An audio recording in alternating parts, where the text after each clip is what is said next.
रहीम dear student अस्सलाम वालेकुम। Myself Mohammad Afzal. आज हम चैप्टर 15 पढ़ने वाले हैं 10th क्लास का, जो चैप्टर हमारा जेनेटिक्स और इनहेरिटेंस के हवाले से।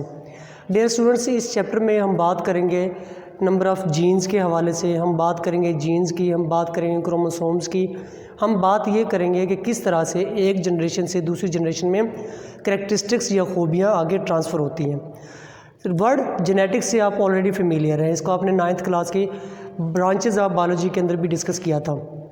वहाँ पे हमने, अगर हम उस चीज़ को याद करें माजी को, तो हमने ये पढ़ा था कि genetics is a branch of biology in which we deal with the study of genes and their role in inheritance. यानी कि विरासत के अंदर जीन्स का क्या रोल होता है, किस तरह से विरासत, किस तरह से इनहेरिटेंस आगे ट्रांसमिट होती है, ट्रांसफ़र होती है, उस चीज़ का नाम क्या कहलाता है, इनहेरिटेंस कहलाता है। और इनहेरिटेंस का मतलब विरासत होता है। विरासत या जीन्स या इनहेरिटेंस, विरासत या इनहेरिटेंस, ये आगे ट्रांसमिट होती है एक जनरेशन से दूसरी जनरेशन से, यानी कि फोर फादर से फादर में, फादर से फिर आगे ऑफस्प्रिंग्स या बच्चों में, और बच्चों से फिर आगे उनके बच्चों में। इस तरह से खसूसियात जो हैं वो एक जानदार से दूसरे जानदार में ट्रांसफ़र होती हैं, और इस चीज़ का नाम क्या कहलाता है, इनहेरिटेंस कहलाता है। बायोलॉजी की वो ब्रांच जिसमें हम इन तमाम रिलेशनशिप्स को, इन तमाम कॉम्बिनेशंस को, इन तमाम इंफ्रास्ट्रक्चर्स को स्टडी करेंगे, that is called genetics. So let's start genetics. सबसे पहले जेनेटिक्स में हम देखते हैं कि स्टडी ऑफ इनहेरिटेंस। इनहेरिटेंस कहते हैं बेटा उन खसूसियात को जो हम एक नस्ल, जो हम प्रीवियस नस्ल से हासिल करते हैं, यानी कि जो हम ऐसी खसूसियात जो हम अपने माँ बाप से हासिल करते हैं, उन खसूसियात को क्या कहते हैं, इनहेरिटेंस कहते हैं। और ये वो खसूसियात क्या कहलाती हैं, उन खसूसियात को नाम दिया जाता है ट्रेड्स का। ट्रेड्स वर्ड यहाँ पे बायो में हम यूज़ करते हैं, जिसका मतलब होता है करैक्टरिस्टिक्स या प्रॉपर्टीज़, लाइक आपका कलर है, हाइट है, इंटेलिजेंस है, ठीक है। तो ये सब की सब जो चीज़ें हैं क्या कहलाती हैं, ट्रेड्स कहलाती हैं। ये हमारी एक जनरेशन से दूसरी जनरेशन में आगे ट्रांसमिट होती हैं। अब ये जनरेशन्स कैसे ट्रांसमिट होती है, ये होती है pass through the process of fertilisation. Fertilisation में आप जानते हैं कि एग्स और स्पर्म्स मिलते हैं, एग्स और स्पर्म्स मिलते हैं, ये मिलने, अब एग्स आते हैं हमेशा मदर साइड से, स्पर्म आते हैं हमेशा फादर साइड से, तो इनका भी डिफरेंट कम्बिनेशन होगा नंबर ऑफ स्पर्म्स का, क्रोमोसोम्स का। स्पर्म के अंदर भी मौजूद क्रोमोसोम्स का कम्बिनेशन क्या होता है, डिफरेंट, यानी कि दो डिफरेंट ऑर्गेनिज़म्स के, ऑर्गेनिज़म मतलब सेम स्पीशीज़ के होंगे, दो डिफरेंट जनरेशन्स के, ठीक है, एक मदर और एक फादर, यानी कि दो डिफरेंट जेंडर हैं यहाँ पे, उनके क्रोमोसोम्स मिलते हैं, वो आपस में फर्टिलाइज़ होते हैं, फर्टिलाइज़ होने के बाद वो जाइगोट बनाते हैं। तो डेफिनेटली जो जाइगोट बना है, उस जाइगोट के अंदर दो जानदारों के क्रोमोसोम्स हैं, एक मेल के और दूसरा फीमेल के। तो डेफिनेटली उसके अंदर दोनों की ही खूबियाँ होंगी, मेल की भी खूबियाँ होंगी और उसके अंदर फीमेल की भी करैक्टरिस्टिक्स मौजूद होंगे। तो लिहाजा इसीलिए वो आगे क्या होती है कि वो इम्पैक्ट डाल सकती है कलर पे, हाइट पे, या दूसरे तरीके के करैक्टरिस्टिक्स के ऊपर भी उसका असर पड़ सकता है। और इस चीज़ का नाम हम क्या पढ़ते हैं, इनहेरिटेंस पढ़ते हैं। इस चैप्टर के अंदर बेटा बात ये करते हैं कि इनहेरिटेंस के अंदर, या जो फर्टिलाइजेशन की अभी हमने बात की, उसके अंदर हमने एक वर्ड यूज़ किया था कि मदर और फादर से दो तरह के क्रोमोसोम्स आते हैं। अब ये क्रोमोसोम्स क्या होते हैं, क्रोमोसोम्स बेटा हर सेल के अंदर न्यूक्लियस होता है, न्यूक्लियस के अंदर क्रोमेटिन मटेरियल पाया जाता है।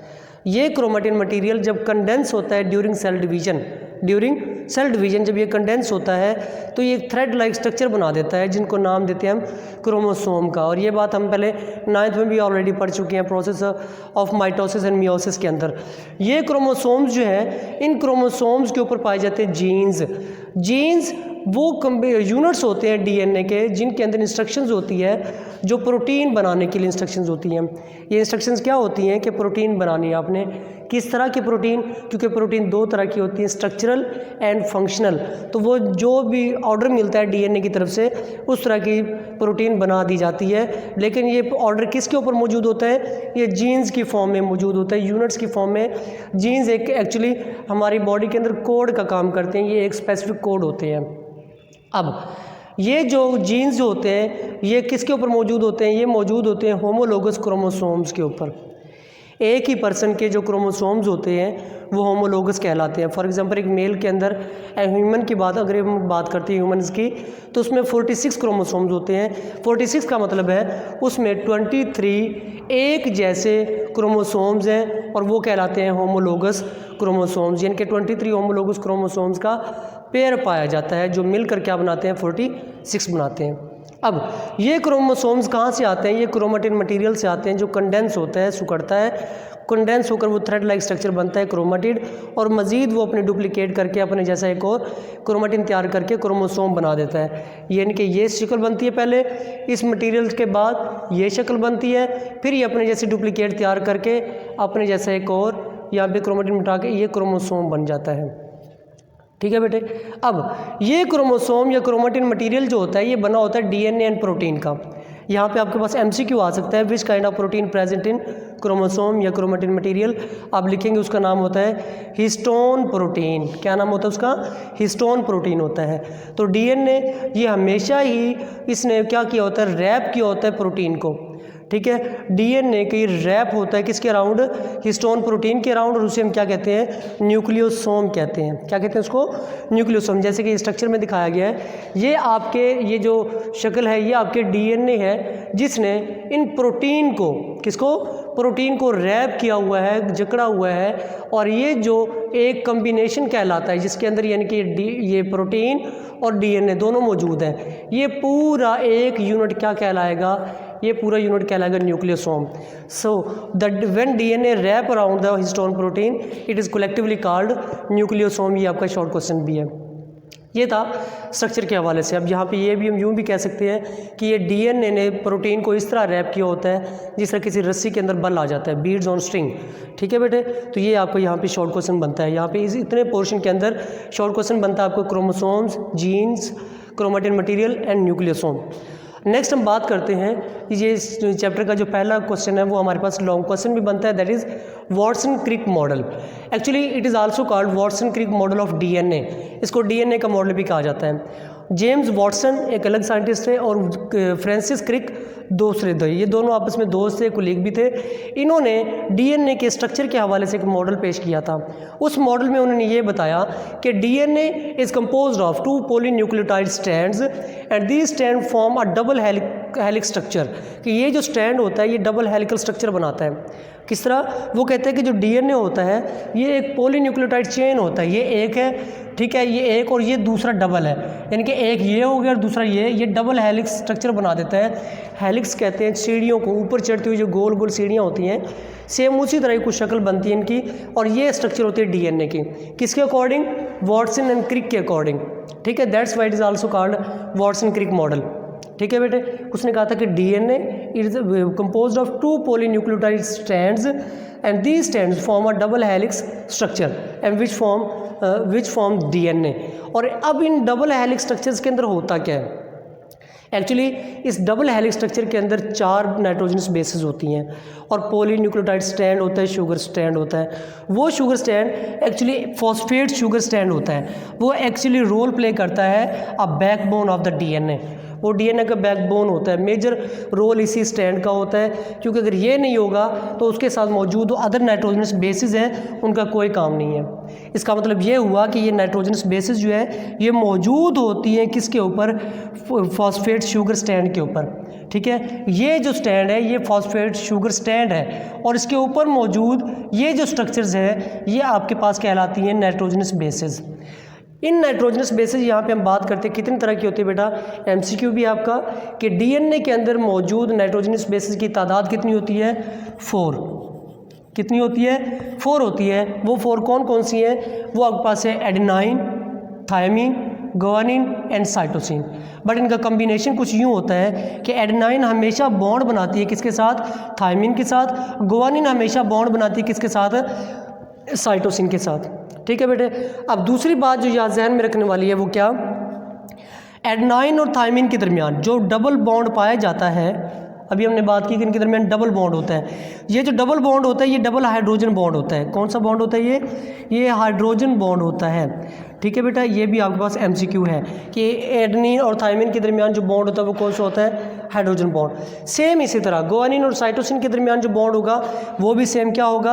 हाइड्रोजन बॉन्ड ही होगा, बट ये ट्रिपल बॉन्ड होगा। ठीक है, अब यहाँ इस बात से हमें यह भी अंदाज़ा हो गया कि कभी भी साइटोसिन गुआनिन के साथ, थायमिन गुआनिन के साथ एडेनिन साइटोसिन के साथ या एडेनिन गुआनिन के साथ बॉन्ड नहीं बना सकती। क्यों? क्योंकि एडेनाइन की कैपेबिलिटी जो है बॉन्ड फॉर्मेशन की वो थायमिन के साथ है, क्योंकि थायमिन की कैपेबिलिटी क्या है, डबल बॉन्ड की है। सेम इस तरह साइटोसिन ट्रिपल बॉन्ड बनाती है किसके साथ, और ये कैपेसिटी किसकी है, गुआनिन की है। तो लिहाजा ये भी इनका कम्बिनेशन इस तरह से भी दुरुस्त होता है। ठीक है, और ये नाइट्रोजनस बेसिस जो है इसी डीएनए के फॉस्फेट शुगर स्टैंड के अंदर मौजूद होती हैं। कैसे कि यहाँ पे एडेनिन है, इसके दरमियान क्या होगा, डबल बॉन्ड के साथ थायमिन ये है। फिर यहाँ पे ये गुआनिन है जो ट्रिपल बॉन्ड के साथ किसके साथ अटैच है, साइटोसिन के साथ अटैच होती है। इस तरह से ये पूरा एक स्टैंड बनाते हैं किसके अंदर, डीएनए के अंदर। अब सवाल यहाँ पे ये पैदा होता है, how DNA replicate, DNA replication कैसे होती है। रेप्लिकेशन का बेसिकली मतलब होता है डुप्लीकेशन, यानी कि क्रोमोसोम ये डीएनए जो ये डबल कैसे होता है, ये डिवाइड किस तरह से आगे हो जाता है। डीएनए का डिवीजन होना, डिवाइड होना ये बड़ा सिंपली है। एक्चुअली ये जो स्टैंड होते हैं फॉस्फेट शुगर के, ये लाइक अ जिप अलग अलग हो जाते हैं, ये अलग अलग हो जाते हैं। यहाँ से ये स्टैंड जब अलग हो जाते हैं तो ये एक स्टैंड यूँ अलग हो जाता है, दूसरा स्टैंड यूँ अलग हो जाता है, एक अलग अपनी सूरत बना लेता है। तो जब ये अलग होते हैं तो इसके जो फॉस्फेट शुगर्स होते हैं, बॉन्ड होते हैं, वो भी टूट जाते हैं, वो दरमियान से टूट जाते हैं। ये यहाँ से यानी कि अगर फॉर एग्जांपल यहाँ पे एडेनाइन था और ये टी अलग हो गया, यहाँ पे सी था, ये जी इससे अलग हो गया, तो ये एडेनाइन ये वाला, ये गुआनिन ये वाला यहाँ पे मौजूद है। उसके अपोजिट क्या था, ये हमारे पास है थायमिन, ये थायमिन अलग हो गया, और दूसरा साइटोसिन ये भी अलग हो गया जो इससे अलग हुआ था। रेप्लिकेशन में क्या होगा कि डीएनए ऑर्डर जारी करेगा आरएनए को, ऑर्डर जारी करेगा कि मुझे प्रोटीन चाहिए किसके लिए, नेक्स्ट न्यूक्लियोटाइड स्टैंड बनाने के लिए। अब जब वो नेक्स्ट ऑर्डर जारी करता है तो वो प्रोटीन आती है आरएनए से, और वो क्या करती है, इसके साथ इसी की मैचिंग दूसरी प्रोटीन तैयार कर देती है जो कि क्या है, थायमिन है। सेम इस तरह गुआनिन जो है ये भी इसके साथ मैचिंग की प्रोटीन तैयार कर देती है जो कि क्या है, साइटोसिन है। और यहाँ पे एक डबल स्टैंड बन जाता है जो कि एक, देखिए पहले सिंगल कॉपी थी, अब इसके बाहर एक और ऑलरेडी दूसरा फॉस्फेट शुगर का एक नया चेन बन जाता है। सेम इस तरह थायमिन के लिए भी एक नया चेन तैयार किया जाता है और साइटोसिन के लिए भी एक नया चेन तैयार किया जाता है। अब इस तरह इस एक डीएनए से यहाँ से दो अलग अलग स्टैंड तैयार हो जाते हैं। This is called DNA replication. ठीक है, अब रेप्लिकेशन के दौरान ये जो ऑर्डर जारी हुआ था कि प्रोटीन तैयार करनी, ये ऑर्डर हमेशा डीएनए जारी करेगा। सो यहाँ पे ये भी बात जाहिर हुई कि डीएनए एक जेनेटिक मटेरियल है जो इन्फॉर्मेशन जारी करता है ताकि दूसरे सेल अपने डीएनए बना सकें। अब यहाँ पे ये प्रोटीन तैयार होना, ये क्रोमोसोम्स के अंदर डीएनए होना, फिर उनका आगे ऑर्डर जारी करना, ये किस तरह प्रोसीड करता है। तो यहाँ पे क्वेश्चन ये आता है, how does the DNA of chromosome works, ये किस तरह से काम करता है। डीएनए जो होता है किसी भी क्रोमोसोम का, ये इस तरह से काम करता है। इसके अंदर सबसे पहले डीएनए ऑर्डर जारी करता है कि मुझे उसको प्रोटीन तैयार करनी है। डीएनए ही हमेशा प्रोटीन की डिमांड करेगा, प्रोटीन बनाने की ऑर्डर जारी करेगा, और इस प्रोसेस का नाम होता है ट्रांसक्रिप्शन। क्या कहते हैं इसको, ट्रांसक्रिप्शन कहते हैं। एक ऐसा फिनोमिना, एक ऐसा प्रोसेस जिसमें डीएनए ऑर्डर जारी करेगा किसको, आरएनए को, कि उसको क्या चाहिए, प्रोटीन चाहिए। प्रोटीन तैयार करने के बाद आरएनए क्या करता है, उसी ऑर्डर को रिसीव करता है जो कहाँ से आता है, डीएनए से। और आरएनए ऑर्डर को रिसीव करेगा, उसको कहाँ से रिसीव करेगा, डीएनए से, और इस चीज़ का नाम क्या कहलाता है, ट्रांसक्रिप्शन कहलाता है।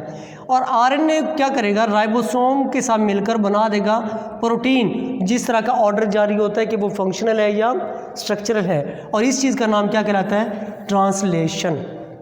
ठीक है, conversion of messenger RNA into protein is called translation. और ये प्रोसेस क्या कहलाता है, ट्रांसलेशन कहलाता है। यहाँ पे एक और इम्पोर्टेंट शॉर्ट क्वेश्चन बनता है आपका बेटे, व्हाट इज सेंट्रल डॉग्मा।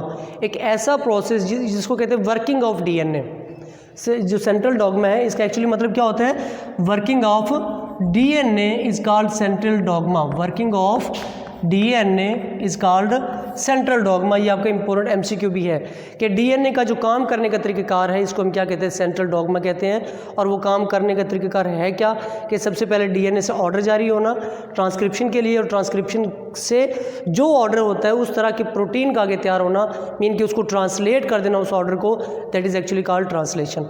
जब डीएनए ऑर्डर करके प्रोटीन तैयार करवा लेता है तो वहाँ पे उसकी ऑर्डर किससे जारी करता है, वो ऑर्डर जारी करता है स्पेसिफिक कोड के ज़रिए से।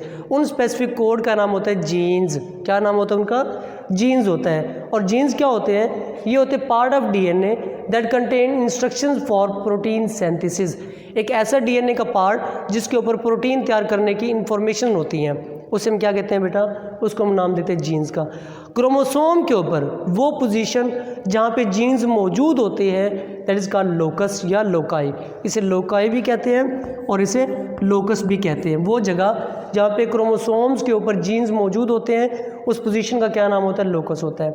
अब जीन्स की हमेशा दो फॉर्म होती हैं, अल्टरनेटिंग फॉर्म होती हैं, उसको कहते हैं अलील्स। क्या कहते हैं उसको? अलील्स कहते हैं। यानी कि alternating form of gene is called allele. ये शॉर्ट क्वेश्चन भी है और एमसीक्यू भी है कि what is the alternating form of gene is called, what is the alternating form of gene, तो आप उसका आंसर क्या देंगे? The alternating form of gene is called allele. Allele को हमेशा आप दो तरह के कैपिटल लेटर से डिनोट करते हैं। फॉर एग्जाम्पल या तो कैपिटल लेटर से डिनोट करते हैं या आप उसको सिंगल फॉर्म में डिनोट करते हैं, स्मॉलर फॉर्म में, that is called alternating form of allele. और अलील भी दो तरह की होती है, होमोजाइगस एंड हेट्रोजाइगस। अगर दोनों ही लेटर क्या हों? कैपिटल हों तो दैट इज़ कॉल्ड होमोजाइगस। अगर दोनों ही लेटर स्मॉल हों that is also called homozygous, मतलब कि एक जैसे। बट क्या कंडीशन हो? अगर एक कैपिटल और एक स्मॉल हो, इसका मतलब हेट्रोजाइगस अलील कहलाता है। और ये कम्बिनेशन क्या होता है ये हम इंशाल्लाह नेक्स्ट लेक्चर में पढ़ेंगे, जो कि हमारा है जीनोटाइप। यानी कि इसका कम्बिनेशन जो होता है अलील्स का या जीन्स का, इसको हम जीनोटाइप कहते हैं। ये था हमारा आज का लेक्चर जिसमें हमने डिस्कस किया what is chromosome and gene, Watson Crick model, DNA replication and how does the DNA of chromosome works. I hope कि लेक्चर आपको समझ आ गया होगा। बेटे इसको तवज्जो से थॉरोली पढ़िए, समझिए और इसमें बनने वाले शॉर्ट क्वेश्चंस की निशानदेही करें। और अगर इसमें कोई प्रॉब्लम हो तो आप मुझे व्हाट्सएप कर सकते हैं। जज़ाकल्लाह।